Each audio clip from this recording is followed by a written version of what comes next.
మనం పుట్టిన ప్రాంతం మన జన్మభూమి. ఈ జన్మభూమిని ఎవరు కూడా మర్చిపోవడానికి వీలు లేదు.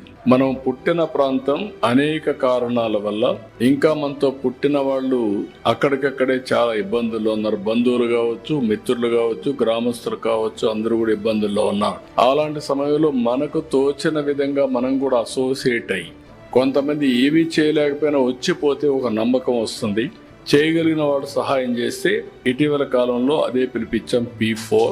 ఇక్కడ పుట్టారు, గవర్నమెంట్ యొక్క ప్రయోజనాలు పొందారు, ట్యాక్స్ పేయర్స్ పే చేసిన డబ్బులతోనే చదువుకున్నారు, మీకు అవకాశం వచ్చింది, మీరు కూడా తెలివితేటలు ఉపయోగించారు, మీరు ఉన్నతమైన పదవులకు కానీ ఉన్నతమైన స్థితికి కానీ చేరుకున్నారు. కానీ మనతో పుట్టిన వాళ్ళు ఇంకా ఆ ఊర్లో ఇంకా వెనుకబడుతూనే ఉన్నారు. మెరుగైన జీవన ప్రమాణాలు లేవు. అందుకే నేను పిలిపించింది ఒకటి P4, public private people's partnership. దీనికి short term, medium term, long term కుటుంబాలని మార్గదర్శి ఎవరైతే దత్త తీసుకున్న వాళ్ళు బంగారు కుటుంబాలు. ఈ రెండు అనుసంధానమయ్యి short term, medium term, long term కలిసి పనిచేస్తే అద్భుతమైన ఫలితాలు వస్తాయి.